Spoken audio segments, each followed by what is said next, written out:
Hey Annie, what's wrong? I'm just a little bummed out. Oh, well, please tell me about it. Maybe there's something I can do to help. Well, a few years back, my parents kicked me out for being gay, and now my gay friends have ditched me because I'm bi.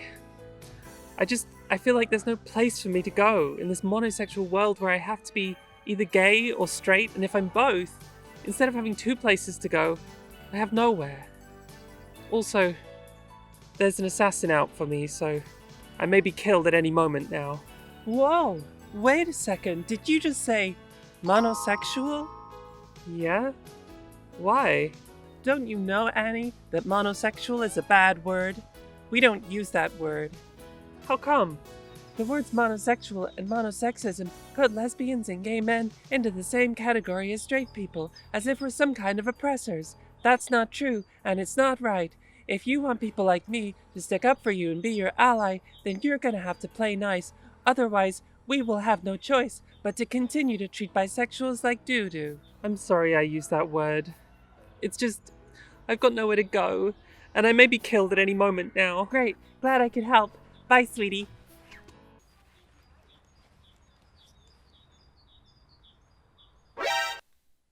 I recently made a video in which I quoted gay scholar Kunji Yoshino, who used the word monosexual as shorthand for gay, lesbian, and straight in an essay. As a result, I was called a homophobe. Whoa! A bisexual trans person being called a homophobe by an anonymous stranger on the internet? That's never happened before. Although callouts online are more about exploring the sub-dom dynamic than actual problem solving, I'm gonna make you apologize, sub. And we're gonna do it in public too, so everyone can see what a bad social justice activist you really are. Let's take a look at the word monosexual and see how evil I truly am for quoting a respected gay scholar. The words monosexual and monosexism have been controversial since the 8th day of Earth's creation, when God said, "Let there be bisexuals." Some people find them to be useful descriptors of particular systems of marginalization, while others have seen them as offensive and counterproductive. Now, I'm not here to make a judgment call on this. I'm not known for having opinions, I've barely had one ever before, but we are going to take a look at the complexities which make these terms so difficult to come to a consensus on, and why they often become a dead end for bisexual discourse. Much like myself, the word monosexual is at least 100 years old. In the 1922 book Bisexual Love by Wilhelm Steckel, the author claims that bisexuality is human nature, and monosexuality, that is to be heterosexual or homosexual, gay or straight, just doesn't exist. We all just need to embrace our bisexuality as Mother Nature intended. Well, Mother Nature sounds like a horny fanfic writer, Wilhelm, and you should private your Twitter account ASAP. But in their 1996 essay, Reading Monosexual, Claire Hemmings and Warren Blumenfeld suggest that the more recent incarnation of the word monosexual comes from an immature bisexual community still finding its feet. They propose that perhaps the bisexual community is going through a developmental stage, similar to wanting to break free from one's parents. Bisexuals seem to be using the word monosexual to enforce a division between the bi community and the gay community, from which the bi community is supposedly being born. I'm a little skeptical of the idea of the gay community as a parent to rebel against, since people who founded the bi movement did in part come from the gay movement, but they also came from the free love movement of the 60s, so I don't know, maybe, but I see what they're getting at. Hemmings and Blumenfeld see the use of monosexual as always pejorative, kind of a slur. In their experience as a bi woman and a gay man, bisexuals who say monosexual say it to put gay people down. So let's see where this comes from. To be a part of the gay community in the early days was quite conditional. Your inclusion was contingent on behaviour as well as identity. Bisexuals were explicitly banned from some spaces, such as the London Lesbian and Gay Centre in the 80s, so bisexuals who wanted to be included had to suppress or hide one side of themselves. When people did choose to identify explicitly as bisexual and organise around that, they were still rejected. In San Francisco, a gay haven, David Laurier, a co-founder of the San Francisco Bisexual Center, recalled that in the 70s, the gay community was pretty hostile towards them.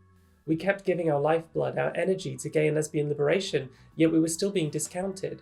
I remember we were marching once with the gay community on Martin Luther King Day, and the gay papers listed every single organization that was part of the march except for the Bi Center. That happened constantly.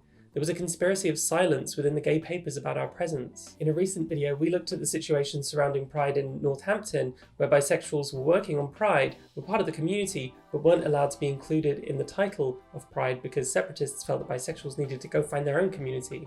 This experience of constant rejection from the gay community often feels similar to rejection from the straight community.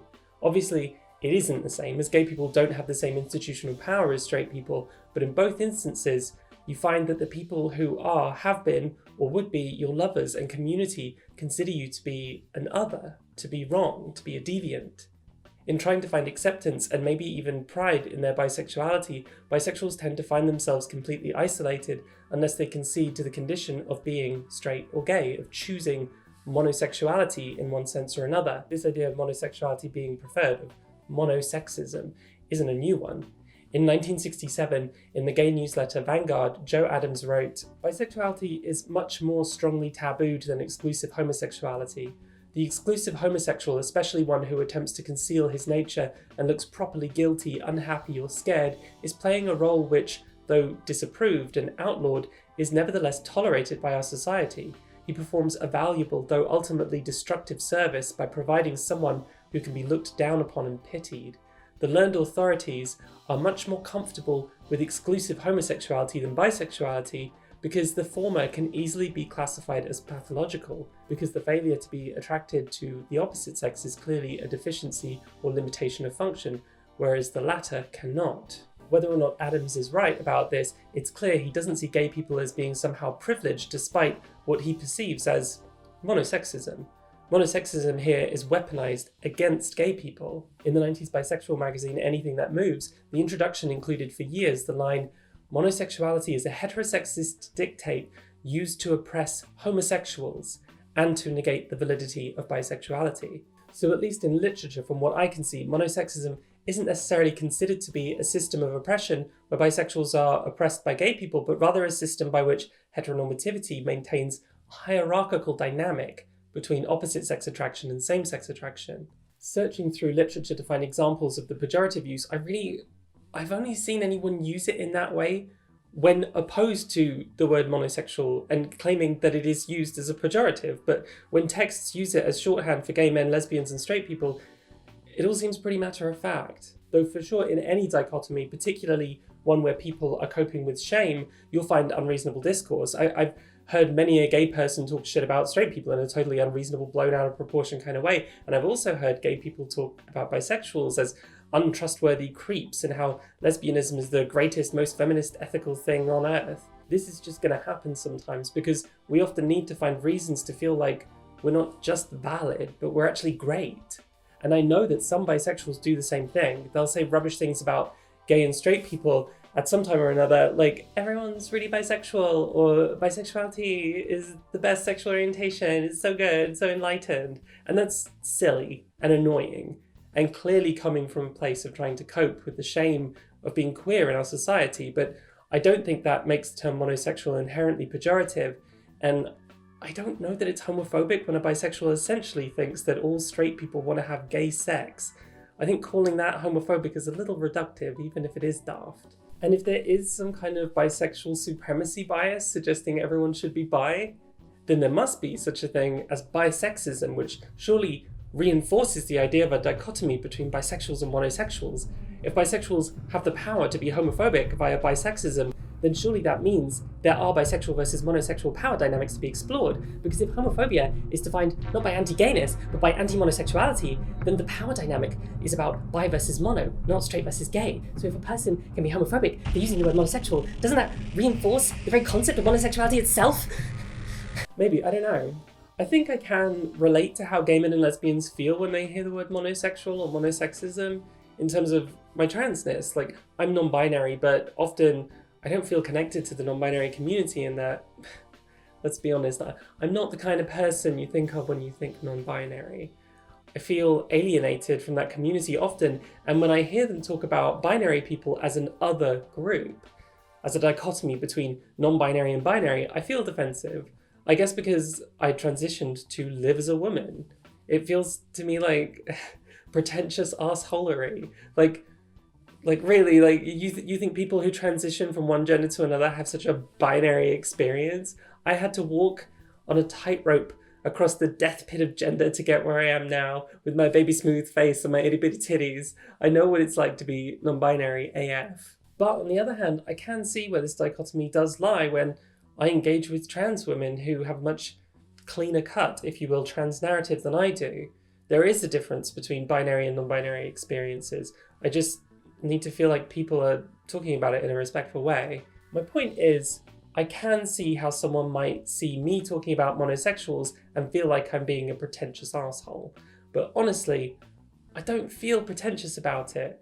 I love my gay and lesbian friends, and I don't think that they have an inherently easier time than I do or anything like that, but I do think there are social structures which form a dichotomy between our experiences, whether we like it or not. What Hemmings and Blumenfeld propose as an alternative to the word monosexism is just the word biphobia. They see biphobia as a perfectly adequate term which describes essentially the same thing. So what's the difference between biphobia and monosexism? Well, a decent comparison would probably be homophobia versus heterosexism. Heterosexism is a reasoned system of bias regarding sexual orientation. It denotes prejudice in favour of heterosexual people and connotes prejudice against bisexual and especially homosexual people. By describing it as a reasoned system of prejudice, we do not mean to imply that it is rationally defensible. Rather, we mean to suggest that heterosexism is not grounded primarily in emotional fears, hatreds, or other visceral responses to homosexuality. Instead, it is rooted in a largely cognitive constellation of beliefs about human sexuality. Although heterosexism is often accompanied by homophobia, no logical or necessary connection exists between the two. People who are homophobic may not be heterosexist. Those who are heterosexist may not be homophobic. So heterosexism is not grounded in emotional fears and hatreds in the same way homophobia is. Heterosexism is reasoned, it's a belief system. Heterosexism is systemic, whereas homophobia is emotional. If we relate this contrast to bisexuality, it would seem monosexism would be a reasoned system of bias, denoting prejudice in favour of heterosexual people, connoting prejudice against gay and especially bisexual people. But biphobia is hatred, it's an emotional response. If a person says, bisexuals don't count because they're sluts, like that sounds like biphobia to me, right? But monosexism is kind of institutional. Like if HIV materials specifically targets gay and straight demographics but doesn't provide resources for bisexuals, that's the thing that's happened, then I think that comes from a monosexist institution probably more often than a hatred of bisexuals, which may be kind of the opposite of what people like Hemmings and Blumenfeld have a problem with. I actually think monosexism is in some ways more innocent on the part of the individual. They're not necessarily filled with a violent hatred. They're just raised with a particular standard for what sexuality is. So whether or not the words monosexual and monosexism are #valid terms, are bisexuals actually worse off for anything? Is there really a divide between how bisexuals experience the world and monosexuals? Well, both bisexual men and bisexual women are experiencing higher rates of domestic violence than lesbian and gay people and straight people. 75% of bisexual women are victims of sexual violence, a significantly higher number than lesbians and straight women, and 40% of bisexuals have been diagnosed with depression, a higher number than gay and lesbian populations. The same goes for statistics on poverty, suicidal ideation, and physical health as well. While these numbers often improve for older gay men and lesbians who find support in their community, the statistics improve less for older bisexuals who don't seem to be able to access or maintain a supportive community into their later years.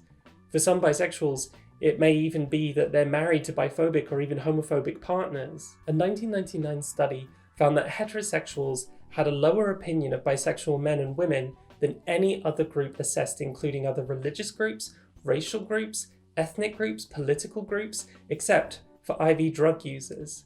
They even felt more highly of gay people than bisexuals. Bisexual men were hated only second to the intravenous drug users. This stemmed from anxiety related to HIV, for which bisexuals were often blamed for the spread of HIV to the straight population, and as far as I can tell, the legacy of this prejudice lives on today. Bisexuals are significantly less successful than gay men and lesbians at gaining asylum in countries including the US, Canada, and Australia. That is to say, if a gay man is seeking asylum to escape violence for being gay, he is more likely to be given asylum than a bisexual man, because bisexuals are seen to be at less risk. Laws which punish you for being gay don't half punish you for being bisexual.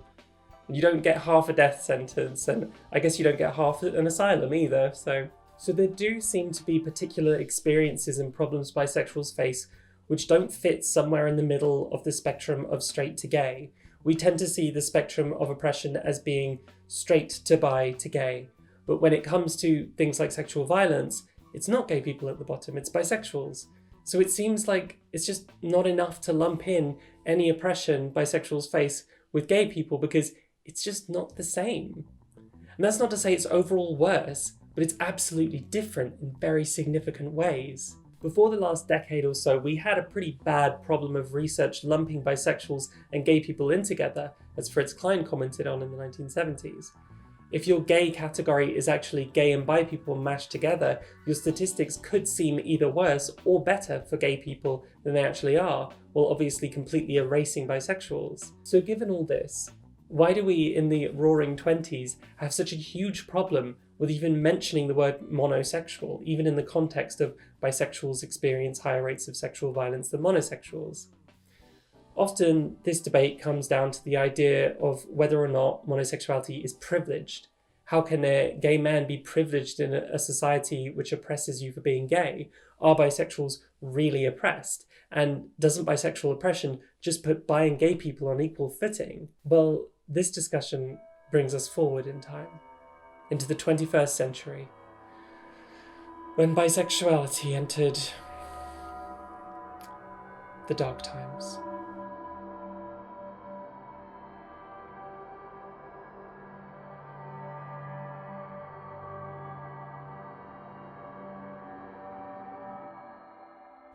Excuse me, Ancient One?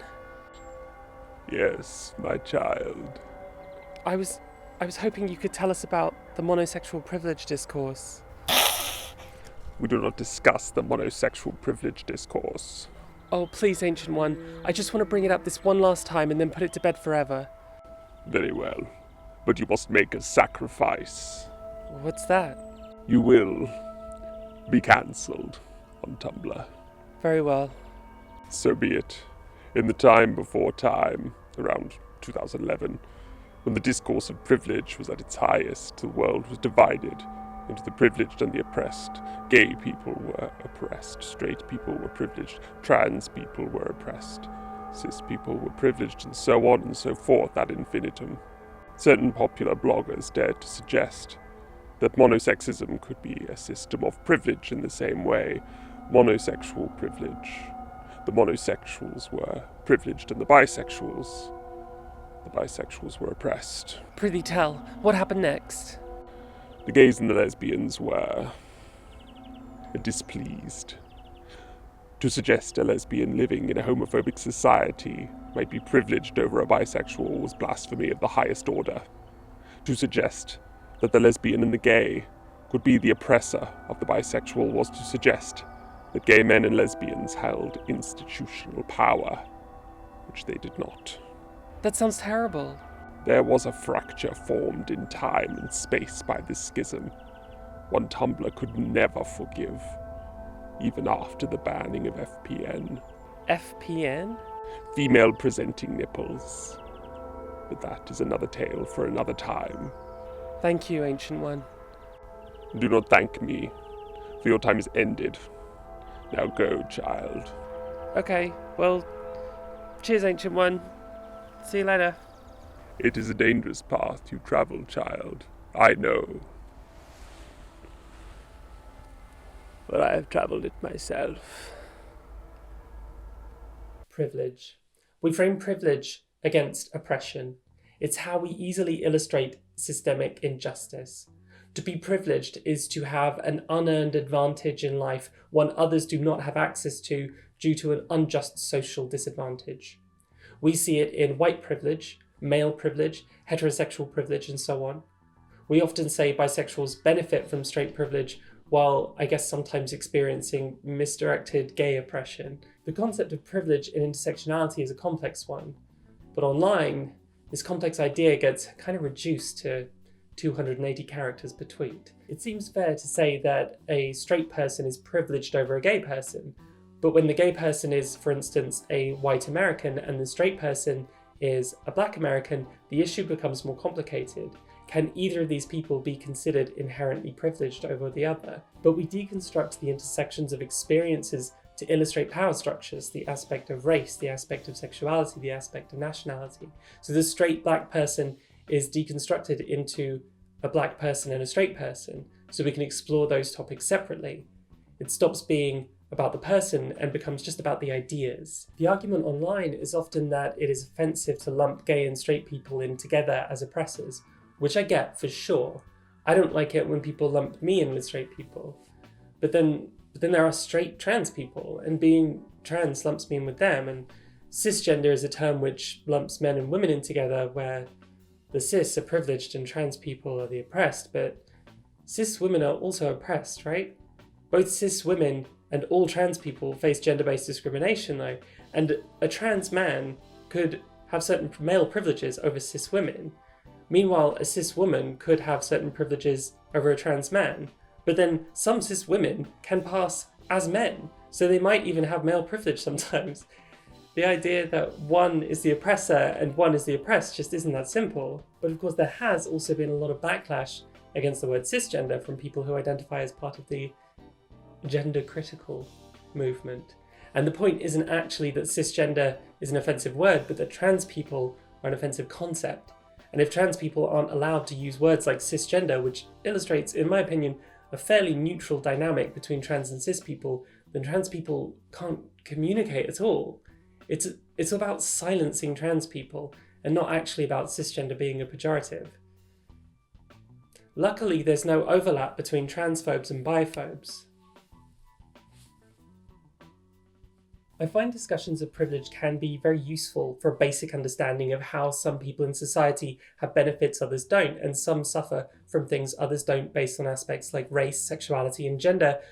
But when it comes down to individuals, it's difficult to make these calls because real people's lives intersect in so many ways. Gay people may be universally oppressed, but a 300-pound mask-for-mask gay bodybuilder is probably not going to experience homophobia in quite the same way as a 130-pound drag queen twink. Making assumptions about people's individual privileges can be a little unfair and highly reductive. There's a distinction between privileges which are human rights, for instance. You could argue the right to marry is a human right we should all have, the right to drinking water is a human right we should all have. Then there are privileges which no one has the right to, such as billionaires hoarding money while their employees live in poverty during a global pandemic. That privilege is dependent on standing on the backs of others and therefore is not a right, but exploitation. Lawrence Bloom suggests that privilege theory can be broken down into these categories of spared injustice and unjust enrichment, because we usually don't have any real sense of this distinction when we discuss privilege. It's one of the major problems with privilege theory. As useful as it is, it becomes simplified in the discourse and is easily misconstrued as a result. So when framed within privilege theory, the idea of monosexism becomes a very cut and dry gay people experience unearned privilege and bisexuals suffer under them. But in reality, it's more likely that gay people might be spared a particular injustice rather than benefiting from unjust enrichment. To put this in context, a bisexual person might be denied asylum because they're bisexual and therefore a judge has deemed them to be straight enough to escape oppression. This doesn't mean gay people are experiencing an unjust enrichment, but it might mean that a gay person could be spared this particular injustice. But to make matters all the more complicated, bisexuality isn't experienced in any particular one way, and not even exclusively by bisexuals. Gay people and straight people can be victims to monosexism, just as a bisexual can be the victim of homophobia. So bisexuals don't share a homogenous experience. A bisexual man might marry a woman at a young age and then stay happily married until he dies. But on the other hand, another bisexual man might spend his whole life exclusively with another man, in which case he's obviously going to be subjected to more explicit homophobia. Meanwhile, gay people might have more complex dating histories which don't conform to how monosexist society expects them to. The term gold star lesbian can be alienating for lesbians who have dated men before coming out. It can make survivors of sexual assault feel like they aren't pure enough, and it can be used to justify transphobia against both cis lesbians and trans lesbians. Honestly, a world without monosexism is a world where lesbians don't have to feel invalidated just because they touched a wiener. So you're left with a situation where the experience of monosexism, of heterosexism, isn't even necessarily divided by the categories of identity, and the privileges or oppression a person faces aren't tied strictly to an experience one identifies with. So privilege theory, while it can be helpful in gaining a basic understanding of how this works, it can also be misleading and oversimplify the conversation. The idea of monosexual privilege is one which would require way more nuance than most people have the patience for. A 2019 study on teaching the concept of white privilege found that learning about white privilege decreased social liberals' sympathy for poor white people, but didn't actually increase their sympathy toward poor black people. What seemed to be happening was that the person blamed poor white people for not taking advantage of their privilege, instead of recognizing that white people can be poor too, due to an intersection of disadvantages unrelated to race. Which is a little disheartening. And if teaching something as basic as white privilege can lead to such a fundamental misunderstanding of power dynamics and empathy, then it's no wonder we have such a hard time discussing monosexism with any nuance. When the idea of monosexual privilege was proposed, I think it was reduced to a dichotomy which made it hard to process. It felt like saying bisexuals are oppressed by gay people without a regard for the differences between an unjust enrichment and a spared injustice, and that's how a lot of people took it. It's hard to say whether monosexual and monosexism are appropriate terms when there is no objective truth to all this. I'm not convinced by the idea that my using it is homophobic, especially in the context in which I used it. I'm very gay, and my life is very gay, and my relationship with my partner is very gay, and I support everything about gay rights and gay people.